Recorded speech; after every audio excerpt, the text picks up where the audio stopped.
What if I told you that in all of recorded biblical history, there were men who never experienced death as we know it? These extraordinary individuals were simply taken.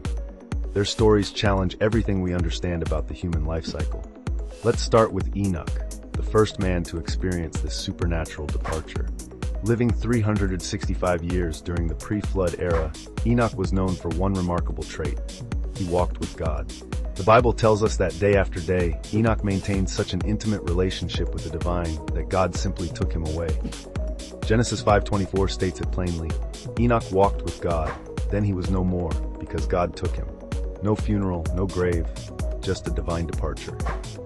Fast forward several centuries to the dramatic exit of Elijah, the fiery prophet of Israel. His departure was anything but quiet. Picture this: Elijah and his protege Elisha are walking together when suddenly a chariot of fire appears, drawn by horses of fire. A whirlwind sweeps Elijah up into heaven while his astonished apprentice watches. This spectacular exit matched Elijah's life: bold, dramatic, and supernatural. Both men lived extraordinary lives marked by unwavering faith and courage.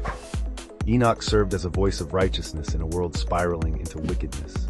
He even prophesied about God's future judgment, as mentioned in the book of Jude. Elijah, meanwhile, confronted wicked kings, challenged 450 false prophets on Mount Carmel, and performed numerous miracles including raising the dead and calling fire from heaven. Some scholars include Moses as the third person who never truly died, though his case is more debated. While Deuteronomy records his death, Jewish tradition suggests God took Moses' soul with a divine kiss. The mystery deepens with his appearance alongside Elijah at Jesus' transfiguration, and the unusual fact that no one ever found his burial place. There is also the story of Melchizedek, who lived on eternal priesthood and connection with Jesus Christ. But the Bible did not specifically mirror on his death or lineage, rather on his eternal services as a priest.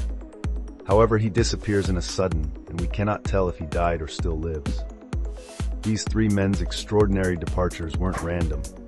They serve as powerful testimonies that death isn't the only possible end to human life.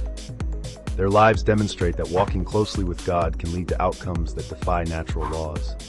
They maintained unwavering faith despite living in challenging times, spoke truth fearlessly, and remained faithful to their divine calling.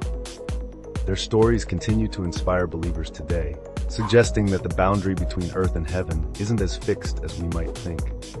They remind us that God can suspend natural laws at will, and that extraordinary faith can lead to extraordinary endings. These accounts challenge us to consider: what kind of relationship with God are we cultivating in our own lives?